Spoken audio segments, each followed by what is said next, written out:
Nuestro país es un país que recibe, y esas palabras me las dijo nuestra invitada de hoy. Es un país que arropa, que abraza y que, bueno, adopta y abre los brazos enormes para recibir a quien ha llegado a nuestro país con ganas de dar lo mejor de sí misma. Ella es mi hermana. Es un honor para mí entrevistarla en este programa y además es una hermana de nuestro país, es una mujer que Venezuela adoptó, que amó, que mucha gente cree que es venezolana y dice, no, ¿cómo me vas a decir? Ella es venezolanísima. Y se pelean aquí en Miami, se pelean los cubanos y los venezolanos. ¿Cómo vas a decir tú que es cubana si ella es venezolana? Pero ¿de dónde sacas tú que ella es venezolana si ella es cubana? Eso es en lo que ella vive constantemente, porque ella es de nuestro país un rostro y del mundo un alma. Con nosotros, Beatriz Valdés. Ya se va aquella edad. ¿Y qué querías? Que yo estuviera a tu lado nada más que para acostarme contigo. Si tú supieras mi dolor. ¿Idéntica qué? Si Gudelia vivió hace siglos y no se llama con G como nosotras. Disfruta de tus 15 minutos de fama y ahorra porque no se van a volver a repetir. Los hombres, mientras más viejos, más sádicos. Tú no me has dicho quién es ese hombre, mi amor. Tú no confías en mí. Yo soy tu amiga. Tienes que ponerle punto final a ese embarazo, Santa, y lo antes posible. Qué bello, darle un gracias. Gracias. Yo también. Mira, Beatriz, te viniste a Miami y dejaste 2 países, porque La Habana, Cuba, es una ausencia y Venezuela ahora es otra ausencia. Bueno, Venezuela es más ausencia que La Habana. Porque La Habana siempre estuvo ahí, yo siento que esa es mi raíz, es mi útero. Venezuela es una decisión. Venezuela es el lugar donde yo fui más feliz. Entonces, dejar Venezuela sí me pegó. Estar sin Venezuela me costó mucho desvelo, me costó mucha lágrima. Pero he aprendido a estar con la Venezuela que está en mí a través de todos los venezolanos que me voy consiguiendo a cada paso y a la memoria, al recuerdo infinito y eterno. Claro. Yo me acuerdo cuando tú te mudaste para Chuao, para ese maravilloso apartamento cuyos ventanales absolutos, sala y cuartos, daban al Ávila. Y tú un día me dijiste, yo cambié la mirada del mar de La Habana por la mirada del Ávila. Sí. Sí, fue allí donde tú encontraste un paisaje de nuevo en Venezuela. Claro, porque lo que yo entendí, lo que pasó cuando yo comprendí el paisaje del Ávila fue cuando sentí el impacto de aquella inmensidad que me dejaba escalofrío, sentía escalofrío, y sentía el asombro en plenitud ante aquella montaña. Y cuando lo sentí, me di cuenta de que era lo mismo que yo había sentido a lo largo de toda mi vida cuando miraba el mar.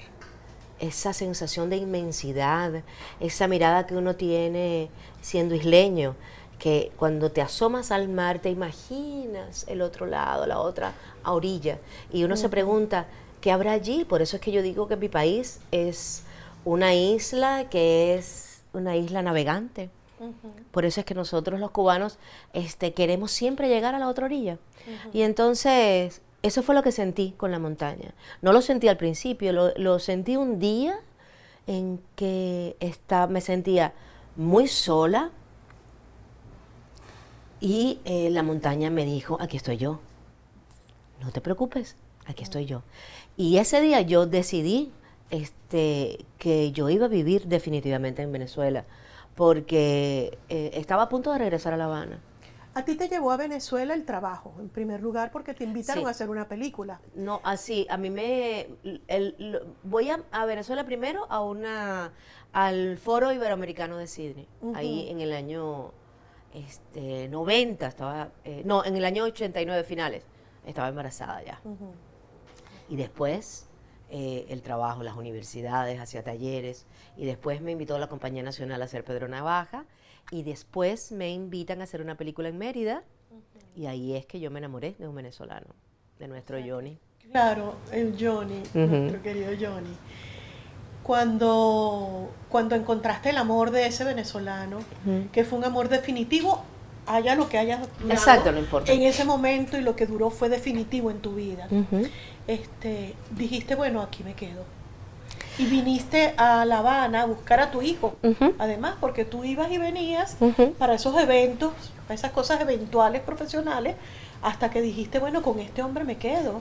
Y viniste a buscar a tu hijo. Él no me dejó irme, él me dijo, no, o sea, algo tenemos que hacer con esto que nos está pasando. Y llegamos a un acuerdo que podíamos probar la vida en conjunto. Y yo le dije que para eso necesitaba yo tener trabajo, porque yo no había sido nunca mantenida, yo siempre he sido una mujer independiente, y todo ese discurso típico del feminismo inconsciente que uno va... En nuestra época. Exacto, también. y además era una época en donde verdaderamente nosotros éramos mujeres aguerridas, siempre lo hemos sido, pero sobre todo en esa época era muy importante para mí. Y fue cuando acepté por primera vez, fue el tercer ofrecimiento de una telenovela que me hacían en Venezuela y que yo no había aceptado por el niño, no, porque estaba muy chiquito. Entonces, se dio todo, esos asuntos de Dios que tú tanto sabes, todo armonizó y todo se dio de forma tal que yo regresé a Venezuela a hacer esta novela, a probar vida con Johnny, y cuando ya teníamos un tiempo juntos, decidimos ir a buscar al niño. Y sí, Mauricio llegó con 3 años y medio a Venezuela, creció en ese país, ahí aprendimos a ser venezolanos.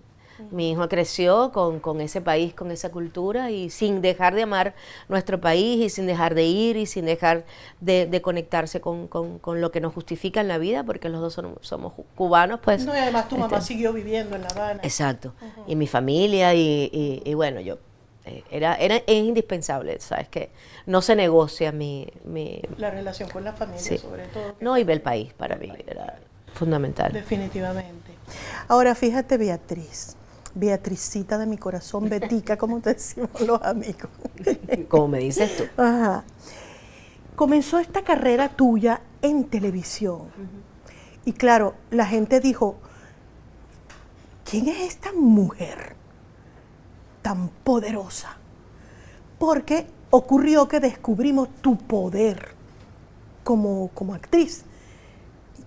Esa capacidad que tienes tú de no pasar desapercibida de ninguna manera en ninguna de las producciones. Uno voltea y empezamos a descubrir esta muchacha que tenía un gran poder actoral.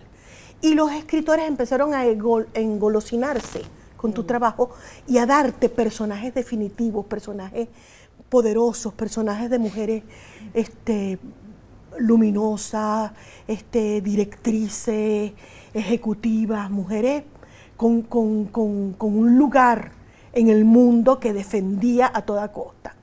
Estas mujeres lograron una cantidad de fan y de enamorados, o sea, la gente empezó a hacer tu historia, ¿no? Esta muchacha llegó de Cuba, pero no llegó llegó con su equipaje de profesión, de película, de éxitos, te ganaste todos los premios con La Bella de la Alhambra, hiciste una producción cinematográfica en el cine cubano grandísima, y llegas a Venezuela con todo ese background, o sea, no llegó una muchachita, la muchachita, no, llegó con todo ese background y dijo, esto soy yo. ¿Cómo fue ese proceso? ¿Tú en algún momento sentiste que las actrices venezolanas tenían celo de que tú estuvieras ocupando un lugar? ¿Cómo fue eso para ti? ¿O fue bienvenida siempre? Bueno, primero Venezuela fue una gran escuela, porque yo llegué a otros códigos, yo llegué a otras interacciones entre compañeros. Yo descubrí gente, yo empecé a conocer gente nueva que tenían otros hábitos, que tenían otra manera de relacionarse con el trabajo, pero descubrí también que ninguna de esos nuevos hábitos excluían el valor humano. Porque en Marta Televisión, que fue donde primero trabajé en la televisión, ahí Lulú fue mi primera amiga, Lourdes Valera, Miguel Ferrari fue mi primer amigo. Tú, que ya yo te conocía de antes, ahí nos reunimos y nos conocimos verdaderamente, porque yo tenía una referencia tuya de antes, pero ahí empezamos a ser amigas y nuestros hijos empezaron a ser hermanos. Así que sí, yo descubrí a ese universo humano que florecía dentro de mi oficio, y poco a poco mis desafíos se fueron cumpliendo siempre con un apoyo. No significa que yo no me encontré, digamos que celos, actrices que se metían delante de mí en la cámara y me tapaban, y yo decía, pero ¿y esto qué cosa es? ¿Por qué pasa esto? A mí me pasó que yo destruí un decorado por acumular, digamos que asombros y ya, en fin, pero no hay nada que yo te pueda decir que yo reprochaba en esa época, más allá de estar permanentemente reinventándome y sobre todo en un estado de conquista permanente. Mis personajes sirvieron para que yo también me descubriera a mí misma, por ejemplo, y bueno, agradezco infinitamente todas las oportunidades que tuve y de verdad que es una memoria que tengo que, bueno, cultivo como un tesoro, ¿no? ¿Qué sientes tú cuando los venezolanos pelean y discuten y dicen, ella es venezolana, o sea, ustedes están equivocados? No, yo siento que tienen razón. Y le digo a los cubanos, no, pero ya va, espérate, es que yo también soy venezolana. No, pero tú naciste en Cuba, mejeta. Sí, yo nací en Cuba, pero también soy venezolana. Y siempre les digo, yo soy cubana por nacimiento y venezolana por decisión. Y que no tiene que ver con tener una nacionalidad. Tiene que ver con la conexión con un país, con la comprensión de su naturaleza, y con la sensación tan gratificante que yo siento cuando estoy entre venezolanos. Lo mismo siento entre cubanos, porque cuando estoy entre cubanos me río de mí misma, me da muchísima ternura esta característica nuestra como cultura de ser tan desfachatados, de ser gente que son musicales, que son altisonantes. En cambio en Venezuela, aunque también tiene su desfachatez, tiene otras calidades, hay más refinamiento, es una sensibilidad muy jovial, a ver, hay matices, pero al mismo tiempo yo creo que somos pueblos muy parecidos, somos parecidos y tenemos un punto de encuentro desde el punto de vista cultural en infinitas autopistas, y eso lo he podido comprobar a lo largo de los años. Claro. Mauricio, que es tu cachorro, casi hermano querido de mi hijo, de mi Simón, es venezolanísimo. Sí. Es caraqueñísimo. Entonces, pero él era el que más viajaba a La Habana, porque iba a ver a su abuela, iba a ver a su papá, él tenía un vínculo como más frecuente. Sí. Con La Habana. Y cuando llegaba a La Habana hablando como caraqueño, ¿qué le decían la familia? Fíjate lo que pasaba. Ajá. Mauricio era completamente caraqueño en Caracas. Ajá. Pero pisaba ¿viste este pasadizo negro que te lleva, como esta escalera enorme que te ponen en los aeropuertos? En los aeropuertos que te llevan al avión. Cuando él pisaba eso, él me decía, oye, esto está en candela. Era una metamorfosis automática. Él entraba, claro, Mauricio es músico, tiene un oído privilegiado, habla perfectamente inglés, etcétera, etcétera. O sea, tiene esa sensibilidad, pero pisaba ese pasadizo negro y ya él empezaba a hablar cubano. Era muy divertido, yo lo disfrutaba mucho, yo esperaba secretamente ese momento porque es la naturaleza, ¿sabes? Y allá en Cuba es completamente cubano, y igualito cuando estamos en la familia también, tiene esa cadencia cubanoide, pero con mucha sofisticación, porque es un niño un muchacho que es, yo digo que es como un lord inglés, porque es un tipo refinado, que es sofisticado en su manera de hablar, pronuncia bien, etcétera, pero el acento cubano lo tiene. Que es tan rico, no Qué se le pega, riquísimo, además. sí.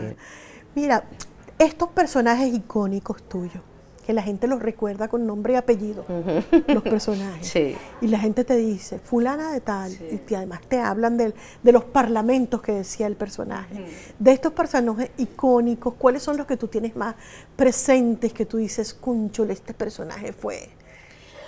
Bueno, en primer lugar, libertad para vivir. En Volver a Vivir, se llamaba la novela, me confundí.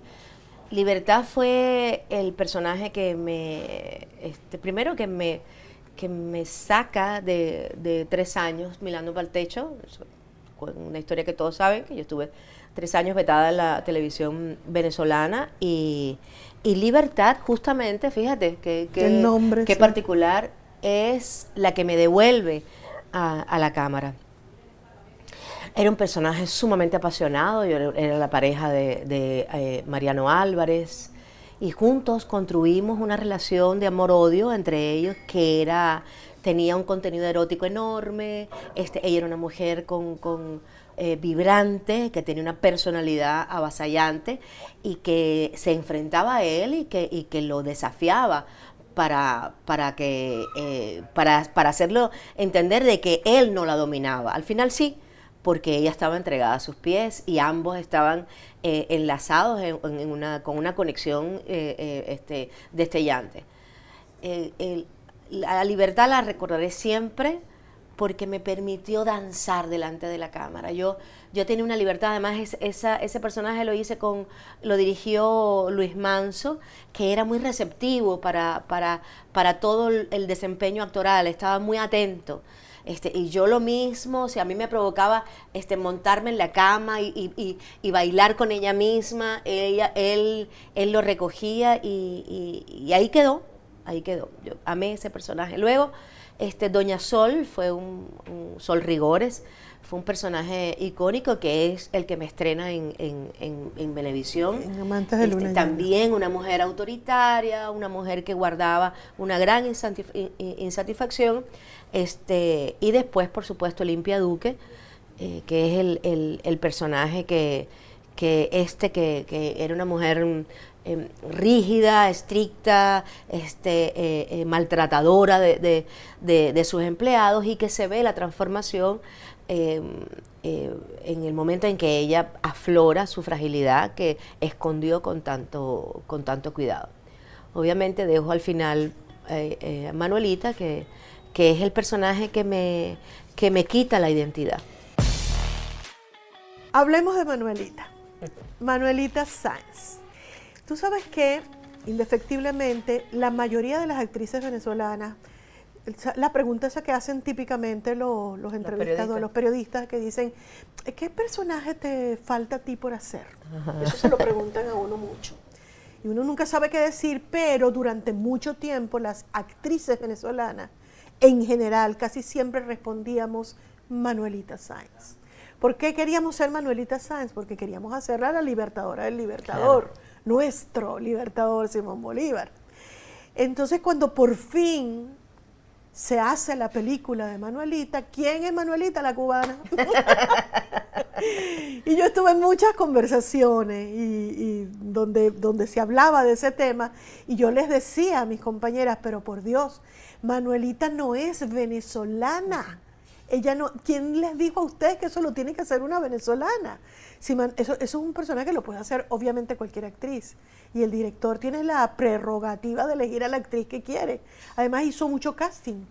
Mucho. Y te eligió finalmente a ti. Le costó mucho elegir. Sí, le costó mucho. De hecho, a mí me llama 15 días antes de empezar a filmar. Ajá. Y me dice que soy yo. Y créeme que por ahí pasaron más de 300 mujeres. Y yo hice, o sea, yo no sé cuántos castings hice, pero yo debo haber ido como 6 veces a casa de Diego a hacer casting. Y hice casting con todos los actores, con todos, incluyendo a Mariano. Entonces, claro, se ve que lo que pasó ahí, lo que pasaba también entre Mariano y yo, era algo tan poderoso desde el punto de vista actoral. Yo digo siempre que él es mi mejor pareja de trabajo, gran amigo, yo amé a su familia, a su esposa, a sus hijos, en fin. Y compartí mucho la vida con ellos, la playa y todo, porque nos quedamos como familia. Pero lo que pasaba entre él y yo cuando la cámara empezaba a rodar era algo explosivo. Entonces yo me imagino que de alguna manera sirvió para que esta pareja se consolidara de nuevo en unos personajes que en su caso estaba volviendo a ser Simón y yo haciendo Manuela, tú sabes, heredando un privilegio que agradecí profundamente, pero bueno, pero que fue buena lead, en el sentido de que yo no tenía ninguna influencia de ningún tipo. Claro. Y ahora, lo que ocurrió con Manuelita y sigue ocurriendo es que la gente te cambió el nombre. como mismo en Cuba, yo en Cuba no soy Beatriz, soy Rachel. Eres, claro, la bella, la Exacto, bella. la bella. La bella de la Alhambra. Exacto. Y en Venezuela eres Manuelita. Y Hay en gente Venezuela. que no te llama Beatriz, sino Manuelita. Exacto. Y pide, yo quiero una foto con Manuelita. Sí. Ay, Manuelita, ¿me puedes hacer un saludo para mi mamá? Y Esas para mi cosas. esposo. Y para- Mi esposo está enamorado tuyo, eso no Ajá, falla. exacto. Y La en Cuba mujer también. venezolana entregando al marido. Igualito, Exacto. igualito. Entonces, yo siempre le digo, sí, pero duerme contigo. Yo les digo, Ajá. me parece divertido que las mujeres sean tan generosas que digan, ay, mi marido te ama. Mira, una cosa que he estado hablando en otras entrevistas es lo que está ocurriendo en este momento a nivel profesional. Esto que nos está tocando vivir, sobre todo después de la pandemia, que reciente se está comenzando a reactivar un poco la productividad, el hecho de que la novela, que era nuestro medio de trabajo más consuetudinario, está dejando de existir de alguna manera. Se están haciendo como producciones cortas. Eso de que uno se instalaba en una novela y si tenía éxito pasabas 2 años. Eso no existe más. Eso no existe más. Entonces andábamos como con ese hueco y además uno pasa como temporadas muy largas, incluso años, en los que no te sale trabajo, ¿no? Entonces, bueno, uno mate un tigrito aquí, tú te has dedicado a dirigir obras de teatro y a producir obras de teatro. Yo me he dedicado a hacer mis monólogos, mis cosas, yo vivo pegando brincos y mucho teatro, porque el teatro también nos ha salvado Sí, profesionalmente. Definitivamente.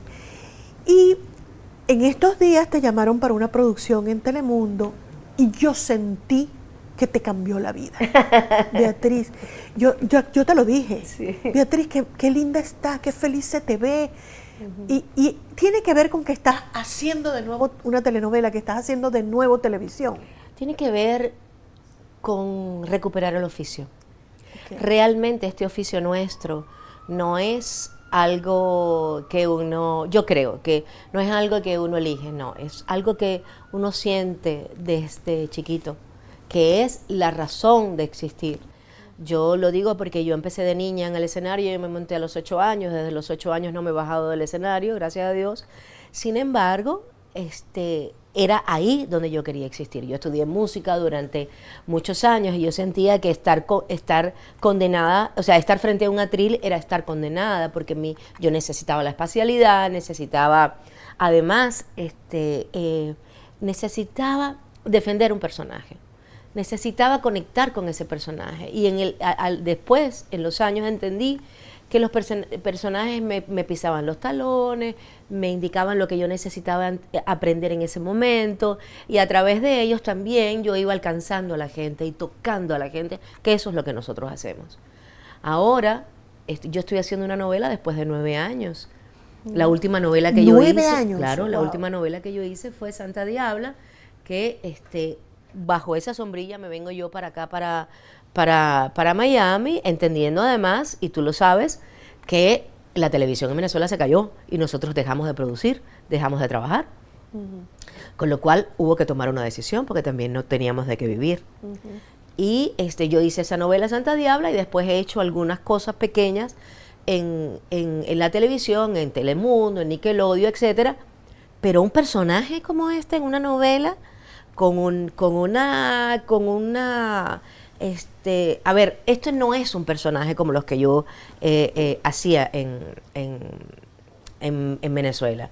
Este es un personaje típico de la telenovela, con tendencia, con unas características muy marcadas, digamos, mexicanas. Y es una señora mayor, tiene un hijo que es el protagonista y tiene una nieta, y sobre este círculo familiar ocurre digamos el ojo del huracán de la historia. Es una mujer que está más alineada a lo que se supone que yo debo hacer con mi edad, y que bueno, presenta otros desafíos. ¿Y qué te está mostrando ella? Bueno, lo primero que me está mostrando es que hay una parte de mí que yo no he explorado, Ajá. que no se parece a mí.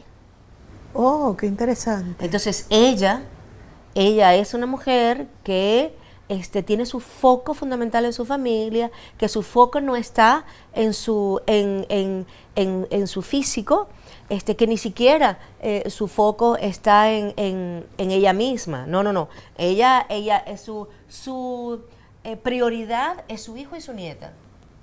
Y del resto no hay un universo que la distingue sino eso. Y eso existe, fíjate. Sí. Sí, eso existe, eso Claro. funciona de esa manera para mucha gente, y descubrir ese universo es muy interesante. Por ejemplo, te voy a contar una anécdota. Yo hace poco estaba haciendo una escena en exteriores. Le pedí a la mamá de mi nieta, que además es una niña extraordinaria, con un talento pero completa y absolutamente increíble, que me grabara un video. Entonces yo estoy acumulando videos para las redes porque tú lo sabes más que yo, hay que reunir contenido. En ese sentido, que es una tarea que me cuesta muchísimo, pero bueno, la hago a veces. Para el momento en que se estrene. En que se estrene y que se pueda poner. Exacto. Y una amiga, que es la que recibe la información, me dice, mira, pero esa mujer, esa señora está muy malita. Y yo le digo, ¿por qué? Esa mujer no puede ni con su alma. Yo le digo, no entiendo. Dice, te estoy viendo, o sea, se está refiriendo a mi personaje. Ni siquiera puede caminar, le pesa la espalda, le pesan los pies. Yo dije, qué curioso, yo no sabía. Déjame ver el video. Ah, bueno, efectivamente. Ella es una mujer que se dobla, ella es una mujer que le cuesta, y que en ese momento el peso dramático de la escena la aplastó. La aplastó, yo no lo sabía. Wow. Y lo vi. Me pareció extraordinario porque entendí que el personaje se está contando solo. ¿Sabe? Y fluye orgánicamente a través de mí. Eso es nuestro oficio. Ese es nuestro oficio. Hay algo que hace mucho tiempo yo me di cuenta y que sostengo, y es que permitirse uno vivir una vida excepcional que no tiene nada que ver con la vida de uno a través de un personaje termina dándote más a ti que lo Claro. que tú le das al personaje. Completamente. ¿Verdad? Completamente. Entendí, sobre todo, que soy un canal. De que yo verdaderamente soy un instrumento para permitirle a ella que coexista con su universo, que le importen las cosas que le importan, que yo puedo tener otra opinión. Y yo, a ver, nosotros sabemos conscientemente de que de eso se trata, pero una cosa es intelectualizarlo y otra cosa es que eso ocurra orgánicamente. Sencillamente. Y eso es la magia del oficio. Verdaderamente. Hay otra cosa, hay una anécdota maravillosa, y esto te honro a ti porque de alguna manera en nuestras diatribas del oficio hemos hablado muchísimo de cómo podemos protegernos a nosotros mismos, a nuestra integridad física de lo que padece el personaje. Y yo estoy trabajando con una niña de 9 años, una niña donde además el peso dramático de la historia le exige a ella que ella canalice todo lo que el espectador va a estremecerse con esta historia. Quiere decir que esa niña sufre con este personaje, porque este personaje le falta la madre, le falta el padre, le falta la abuela, le falta la vida, o sea, hay situaciones dramáticas que son completamente extremas, típicos de este tipo de historia. Y yo le dije, Camila, ella se llama Camila, el personaje se llama Noelia, le dije, mi amor, yo quiero compartir contigo una certeza que yo tengo desde hace años como actriz. Y esto, digo, de nuevo lo honro en ti porque yo lo hice fehaciente en mi naturaleza humana cuando tú me lo hiciste notar. Y le dije, lo que le pasa al personaje, pero a Camila no le pasa. Así que dile a tu cuerpo que tú estás bien, que la que no está bien es Noelia, pero Camila está bien. Y Camila le permite a Noelia que la habite, pero Camila está feliz de poder acoger a Noelia y el sufrimiento de Noelia que no es Camila. Entonces, esa niña se iluminó con aquella herramienta maravillosa y su carita de niña inocente, brillante, inteligente y superdotada, se convirtió en pura luz de una certeza que yo la descubrí en mi averiguación del oficio contigo. Ella lo descubre a los 9 años. Para mí eso es extraordinario. Qué belleza. Sembrar. Lo que le ha ahorrado a esa niña. Lo que le ha ahorrado. Porque hay que ver que nosotras te sufrimos con esta profesión. Nosotras te sufrimos mucho. Pero tú sabes que el actor que es muy masoquista, ¿no? Sí, yo lo descubrí. Es feliz porque sufre. Claro, yo lo descubrí tarde. Bueno, ni tan tarde, porque yo pasaba, tú sabes que yo cuando brujo, avatar, conferencista, gurú, llegaba a Venezuela, yo iba a todo. Yo le preguntaba a todos. Y hubo un momento en que cuando yo me levantaba, como a esas cosas va siempre la misma gente, todo el mundo se veía, ya va a hacer la misma pregunta que hace siempre. O sea, ¿cómo hago yo para proteger mi cuerpo de lo que sufre el personaje? Esa era mi pregunta siempre. Exacto. A todos esos brujos, avatares, gurúes, a todos. Y un día Chopra me respondió, me dijo que todos tenemos un testigo. ¿Te acuerdas que hemos hablado mucho del testigo? Muchísimo, el testigo. Sí. Ese es un personaje indispensable en nuestra vida. Ajá. La mía es fundamental. Yo lo llevo aquí, yo sé mirarme, yo sé ponerme la cámara hacia allá, hacia mí, y yo sé cuando yo digo, Betica, ponle cuidado a esto. Okay. Cuidadito. Nuestras conversaciones sobre el trabajo son deliciosas. Maravillosas. Y sobre la vida también. También. O sea, a mí me llama mucho la atención que Beatriz insiste en que ella no es divertida. Y la verdad es que cuando nosotras nos reunimos, que además es rigurosa, nuestras reuniones son rigurosas. Durante la pandemia, rigurosamente todos los jueves nos reuníamos. Tuviéramos COVID o no, nos reuníamos todos los jueves. Y nos reunimos a eso, a conversar, a hurgar, a hablar de la vida, ¿no? Y en nuestras conversaciones, ella me hace reír muchísimo con sus cuentos más dramáticos de tu vida personal. Pero la forma como los cuentas, porque además cuando tú hablas de tu vida personal, de tu historia en La Habana y todo eso, eres cubanísima. Entonces a mí lo que me da es risa, porque ustedes son como personalidades, como personajes. Entonces uno dice, el cubano es tan pintoresco. No, es como que si todo el mundo fuera actor en Cuba. Ah, sí, somos histriónicos. Histriónicos. Somos histriónicos, sí. Sí, entonces, claro, yo me río. Sí. Porque es una cosa corporal ahí. Claro. ¿Sabes?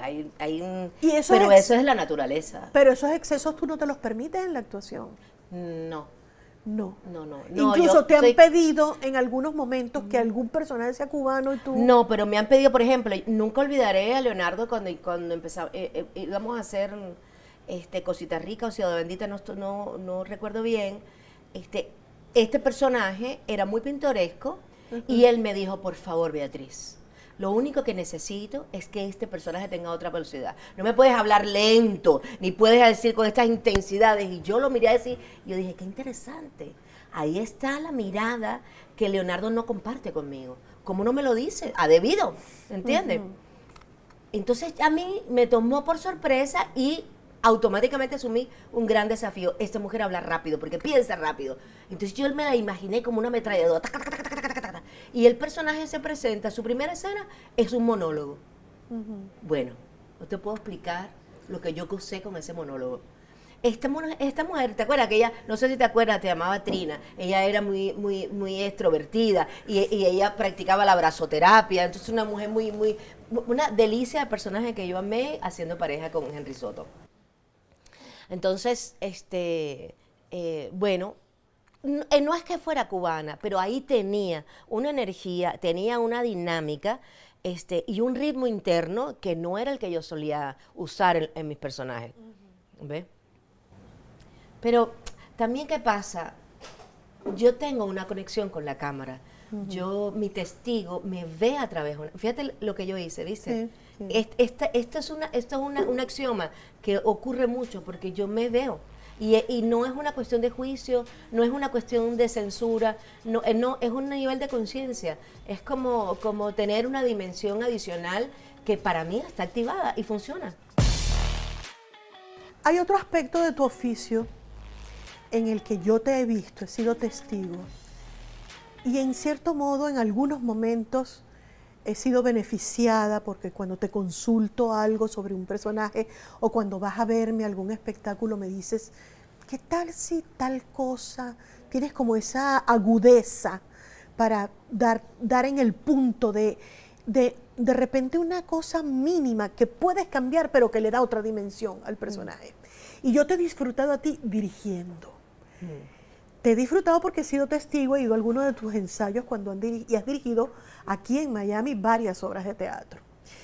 Y es fascinante verte como directora. Y te digo que es fascinante por esa agudeza que tienes, pero además por el amor tan profundo que le tienes a tus actores cuando diriges. Sí. Háblame de eso. Eso de verdad te digo que me conmueve porque creo que la directora que está en mí siempre ha estado en mí. Siempre. Y siempre lo he ejercido y he tenido la suerte, el privilegio y me siento verdaderamente bendita de la generosidad de mis compañeros de trabajo que han aceptado esa necesidad que yo tengo de mirar y ver al actor y decirle a cualquiera, porque además lo hago ahora con actores que no me conocen, que no saben ni siquiera quién soy, pero que yo me permito decirle, epa, no trabajes de espalda. O sea, gánale la espalda, pero úsala. Esta escena es tuya. La dinámica la marcas tú, no te preocupes, yo te apoyo. Entonces, el actor se sorprende de que yo no esté compitiendo con él, pero es inevitable que yo disfruto ver a través de la cámara lo que está ocurriendo ahí. Y eso yo creo que claro, es completamente empírico, porque yo no me he formado como directora, pero la relación con el actor tiene que ver, yo me acuerdo mucho, lo veo de esta manera, la referencia que yo tengo y que creo que es lo que está dentro de mí, ese modelo. Hay una película maravillosa que es dirigida por la Comedia del Arte en Francia, que se llama Molière, y hay una escena extraordinaria donde cuando Molière está dirigiendo a su actriz fetiche, que era su gran amor, y él sintoniza con ella, él está como si fuera un apuntador, pero verdaderamente se está sincronizando con ella, ¿entiendes? Y esa es la manera en que a mí me gusta dirigir. A mí me gusta entrar en el actor y me gusta acompañarlo y a través de su mirada ver el personaje. Entonces, también soy una actriz, siempre he sido una actriz muy técnica, me resulta fácil, o sea, entiendo, digamos, que la estrategia interna del actor, y he tenido la suerte de poder ejercer el oficio de directora con muchísima humildad y asombro, porque voy aprendiendo. ¿Tienes en proyecto dirigir alguna otra cosa? Yo tengo ganas de dirigir una comedia. Es una comedia muy difícil. Todavía no lo puedo publicar porque estoy en trámites de derechos. Y eso, hasta que no lo tenga, no va a ser, pero es muy desafiante porque la comedia es muy difícil. Entonces, no es que yo sintonizo con un actor porque es un personaje que yo misma puedo interpretar. No tiene nada que ver conmigo y yo creo que me costaría muchísimo defenderlo, con lo cual es un desafío superior. La comedia es rítmica. Tiene un tempo. Sí tiene tempo. Eso lo hemos hablado muchas veces, que el tempo en la comedia es otra cosa. Sí. ¿Te acuerdas como hablábamos de Daniel Uribe, por ejemplo, que tiene un tempo para el tempo teatral. Y son cosas maravillosas porque yo como músico también lo tengo. La palabra tiene que caer y el verbo en la frase tiene que entenderse. Y así va uno desgranando el oficio que además se parece tanto a la vida real, ¿no? Entonces es, bueno, una suerte. Ojalá que pueda, ya te contaré. Betica la que canta. Oh. Y que no ha...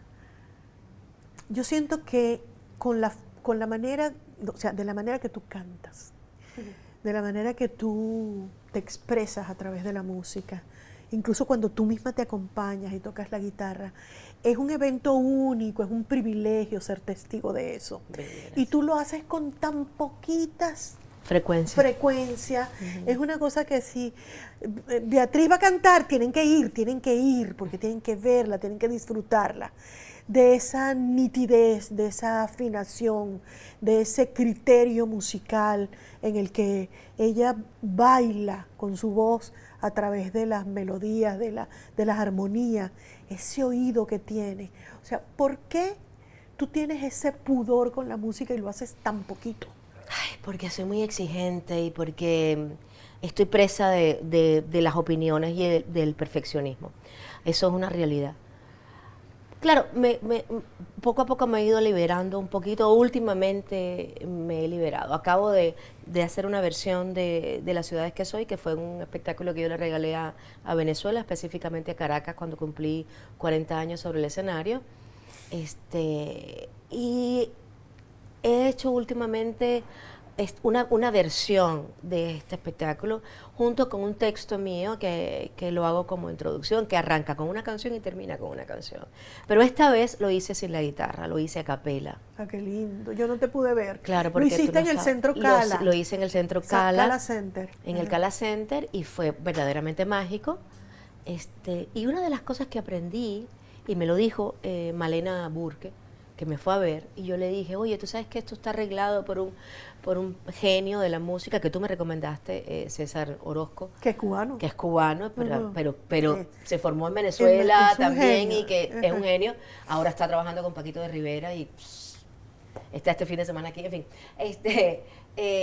Y yo le dije, esto está arreglado, ahora yo lo pienso así, y me dijo, Malena, no hagas eso, Beatriz, no lo hagas. Porque tu voz está desnuda en el escenario y no se trata de cantar, se trata de que tú dices esa canción. Y entonces sí, la música para mí es fundamental, fue lo primero que hice. Yo aprendí a tocar la guitarra a los 8 años, la guitarra me ha acompañado toda la vida. Yo dejé la música y siento que la traicioné, que traicioné la guitarra, y con esa sensación de traición lo que hice fue acumular guitarras. Cuando me fui de Venezuela tenía 7 guitarras. y yo dije, ¿cómo es posible que yo tenga 7 guitarras? ¿Qué hago? Y lo que hice fue regalar 5 y me traje 2. Entonces, bueno, yo entiendo la vida musicalmente. La palabra es música. La música está conmigo en todas las instancias de mi vida. Y yo comprendo la vida musicalmente. A veces oigo a alguien y puedo cantar. Como la gente, como el que habla, yo lo puedo traducir en notas, pero no he sido rigurosa con la música y no he sido rigurosa con la guitarra, y es una lástima porque yo llegué a tocar muy bien la guitarra, muy bien, con muchísima destreza. Mira, Betica, Cuba, una canción.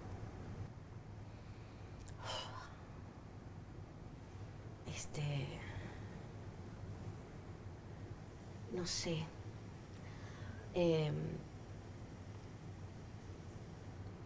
No sé. No podría. Cuba. Son muchas. Son muchas. Son muchas.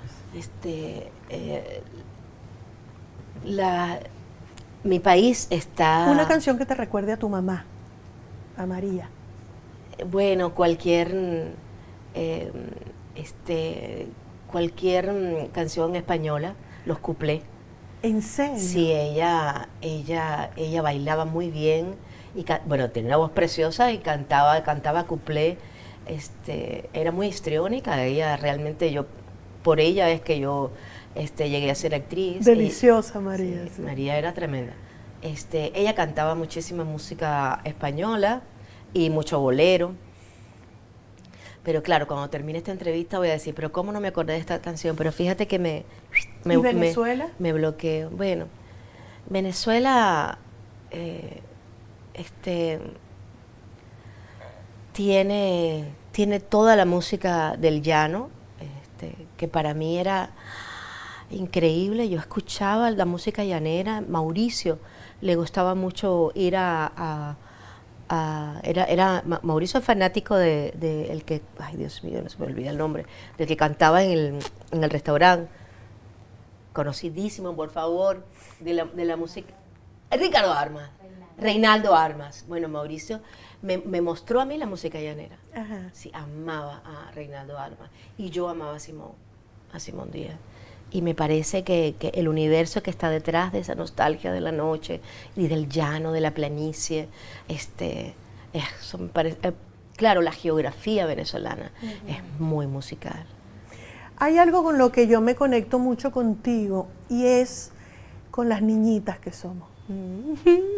Es muy bello porque Gaby Espino el otro día me comentó que nos había visto en Puerto Rico y me dice, vea, yo las veo y yo les envidio esa relación infantil que tienen. Porque yo no tengo eso con nadie. Le digo, sí, claro, tú sí lo tienes porque ella también tiene su niña dentro, pero nosotras no las gozamos mucho. No las gozamos mucho. Beatriz Valdés, en Rostros de un País.